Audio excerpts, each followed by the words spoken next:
Well,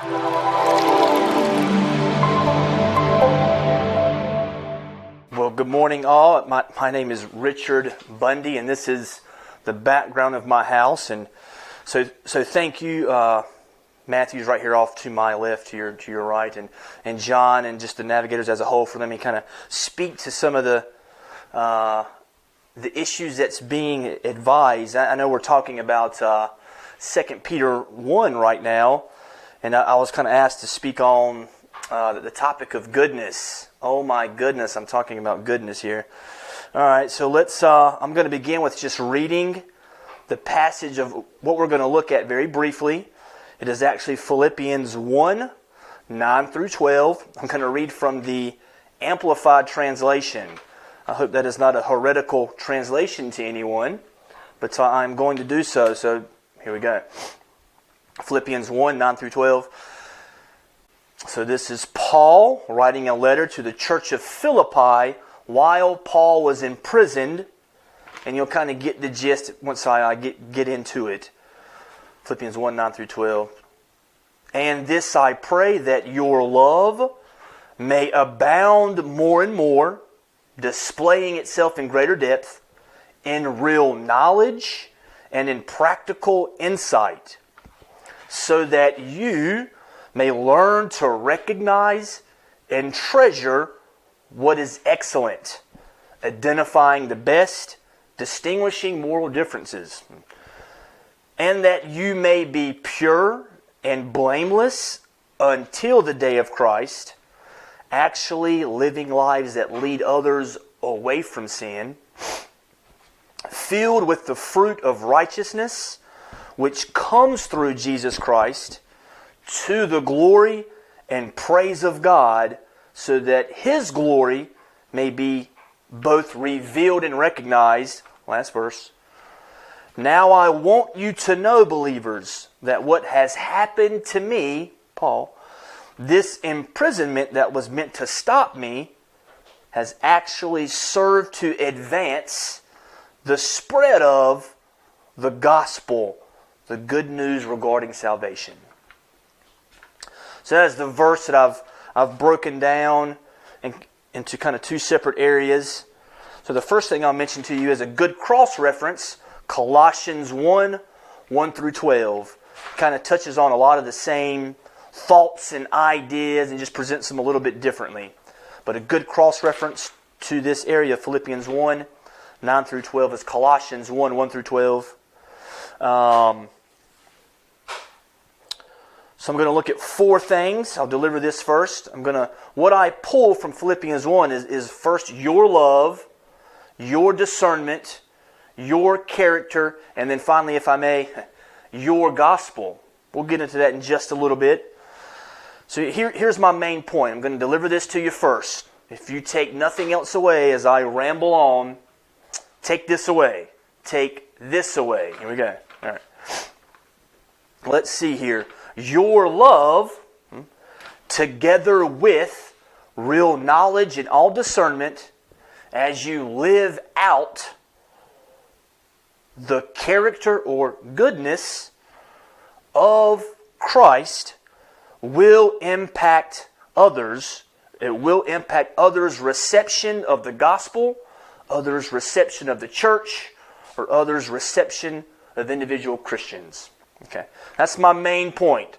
I'm going to try to dialogue within that area, Philippians 1, within my main point, and we continue. So here's my conundrum. Here is what I would present as the conundrum of goodness. I just like that word. Wanted to use that word, Matthew.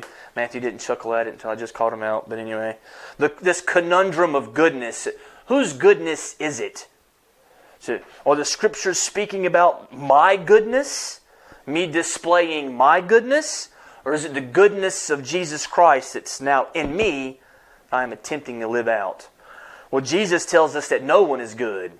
But it can't be my goodness because no one is good according to Mark 10:18 except for God Himself. So it's not my goodness. It's the goodness of Jesus entering into me by His Spirit.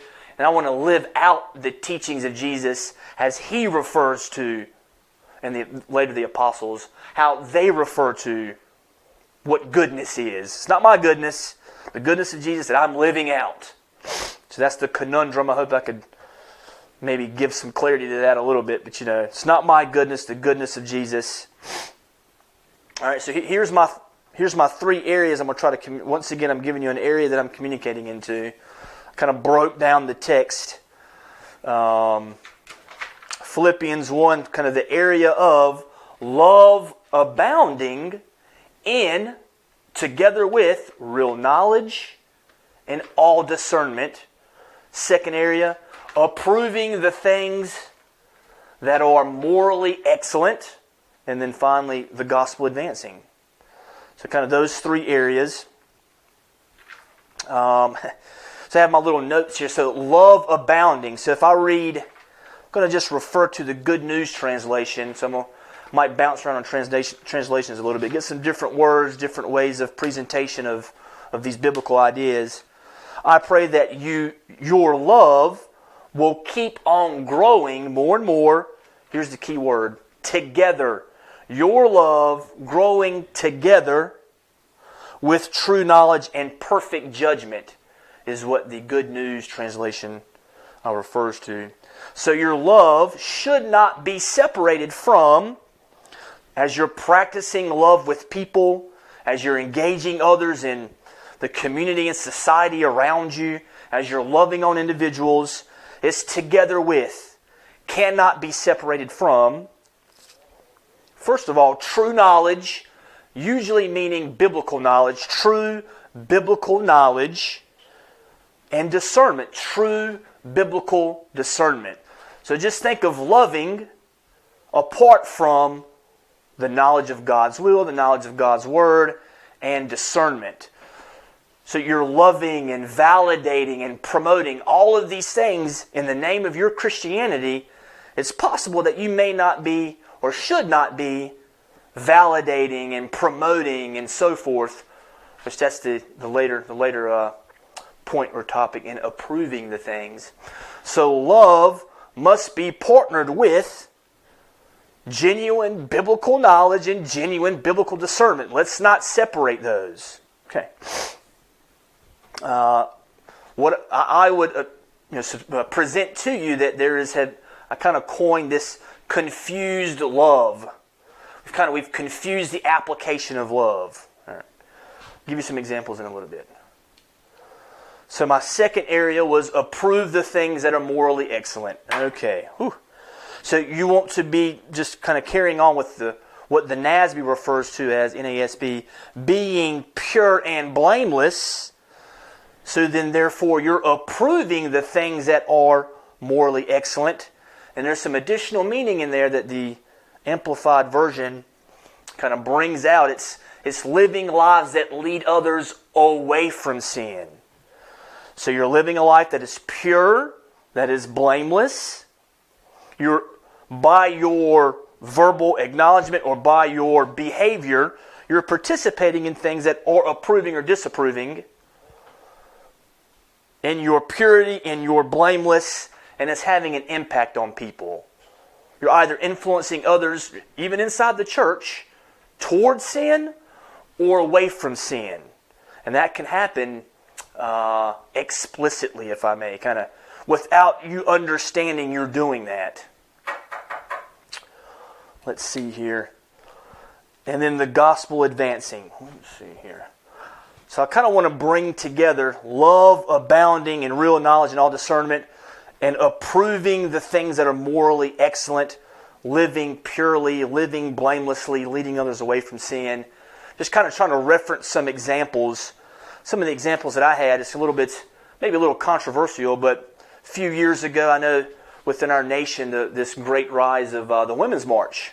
Women's March popped up, and I saw a lot of my female Christian friends just kind of wholly attach themselves to it. And I was like, yeah, okay, well, the Women's March, they're marching for the well-being of women. Who wouldn't want to do that? I wouldn't want to do that. I wouldn't advise someone to be against the promotion of the well-being of women. But you paid attention to the Women's March a few years ago. It just became vile and degrading. All kinds of biblical values were kind of shunned within the Women's March. You just kind of step back. Do I want to consider, do I want to so partner myself with the Women's March in all of its vileness when it's lacking moral good? That would be an example. One, we could continue talking about these examples, but let's see here. Referencing my notes real quick. I think that's... so that was one example.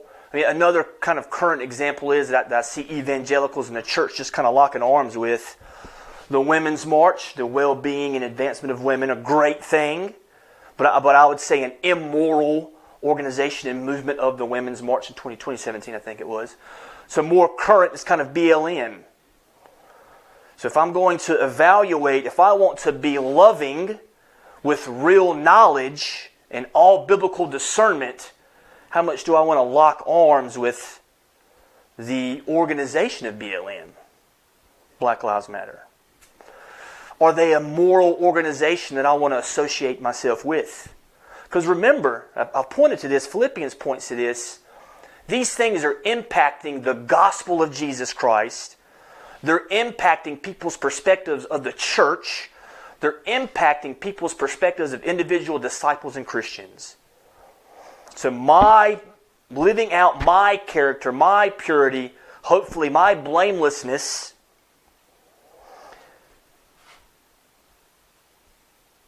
and I'm engaging in these things in society and culture around me, is communicating to people who are watching me in the church do these things. So back to, do I lock arms as a church, as an evangelical? I submit to you that I cannot lock arms with BLM. I can't do it. Black Lives Matter. Now, is the comment true? Absolutely. I don't want to get into the whole all lives matter thing, but God clearly says in Genesis 1 that all people are created in the image and likeness of Himself. All individuals of all ethnicities have inherent value, very clearly. That should be a developed, loving value from real biblical knowledge and all discernment. So when you think of the church, organizations within the church locking arms with what I would consider the organizational values or immoral of BLM. And the church should not be locking arms with that organization. Just another example. And I'm going to point back to this pretty hard. As other Christians are watching evangelical leaders and organizations lock arms with particular, maybe they're political, moral movements within our country, the church is dealing with these things. They're having stances on these particular issues, one way or another. There's no way around it. Whether it's loving or unloving, with real knowledge or without real knowledge, with real discernment or without real discernment, we're proving of these things by our lives and our organizational directions. How is that impacting the gospel? How is my partnership with very clear immoral things in life, how is that impacting others viewing through my life, my character, my purported goodness? How is that impacting how people see the church, how people see individual Christians and the gospel of Jesus Christ? So I'll read the verse. I'll close with the reading of Philippians 1, 9 through 12, Amplified. This I pray. Paul was praying that your love, my love, may abound more and more, displaying itself in greater depth, in real knowledge and in practical insight, so that you may learn to recognize and treasure what is excellent, identifying the best, distinguishing moral differences, that you and I may be pure and blameless until the day of Christ, actually living lives that lead others away from sin, filled with the fruit of righteousness which comes through Jesus Christ to the glory and praise of God, so that His glory may be both revealed and recognized. God's glory may be revealed and recognized. The glory of His Son Jesus. Finally, last verse. Now I want you to know, believers, that what has happened to me has actually served to advance the spread of the good news, which is the gospel regarding salvation.